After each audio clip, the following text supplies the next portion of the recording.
Assalamualaikum warahmatullahi wabarakatuh. Semoga selamat sejahtera bagi kita semua. Oke, kembali lagi kita bertemu di channel edukasi belajar biologi. Belajar biologi, kenali diri, raih prestasi, wujudkan budi pekerti.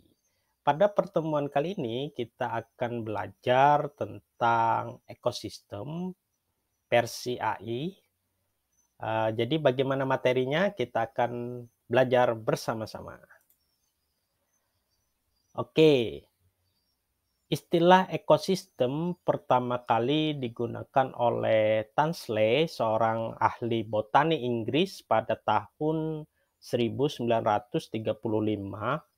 Ekosistem adalah unit struktural dan fungsional ekologi di mana organisme hidup berinteraksi satu sama lainnya dan dengan lingkungan sekitarnya. Setiap ekosistem memiliki ciri khas karena adanya perbedaan komponen biotik atau makhluk hidup dan abiotik, komponen tak hidup. Ekosistem sendiri merupakan suatu sistem yang terdiri dari komunitas organisme hidup yang saling berinteraksi dengan lingkungan fisik di sekitarnya. Nah, ekosistem mencakup berbagai tingkat organisasi, mulai dari individu hingga populasi, komunitas, dan faktor abiotik seperti udara, air, tanah, cahaya, dan lain sebagainya. Adapun komponen ekosistem itu tergolong menjadi 3. Yang pertama, produsen adalah organisme yang menghasilkan energi melalui fotosintesis. Contohnya seperti tumbuhan hijau. Yang kedua, konsumen adalah organisme yang mendapatkan energi dengan memakan organisme lainnya.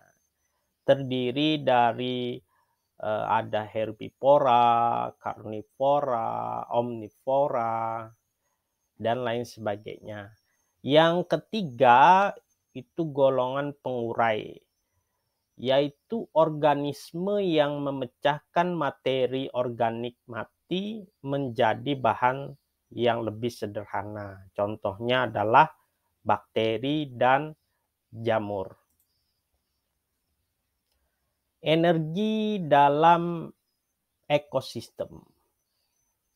Aliran energi dalam ekosistem mengalir melalui rantai makanan atau jaring-jaring makanan. Nah, produsen menyerap energi matahari dan mengubahnya menjadi energi kimia melalui fotosintesis. Kemudian konsumen mendapat energi dengan memakan produsen atau konsumen lainnya. Pada setiap tingkat tropik, energi yang tersedia berkurang seiring dengan hilangnya energi dalam bentuk panas. Jadi semakin diputar oleh rantai makanan atau jaring-jaring makanan, ada interaksi makan dan dimakan, energi itu terus berkurang dari tingkat tropik yang satu ke yang lainnya.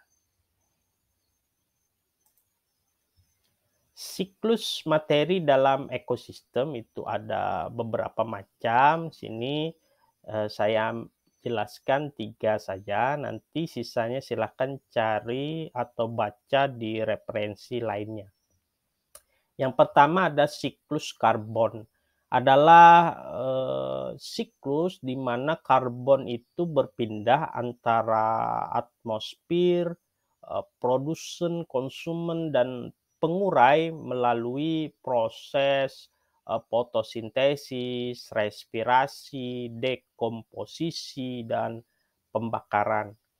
Kemudian ada siklus nitrogen, yaitu siklus di mana nitrogen itu juga berpindah antara atmosfer, tanah, organisme, tetapi melalui proses fiksasi nitrogen, nitrifikasi, asimilasi, denitrifikasi, dan dekomposisi.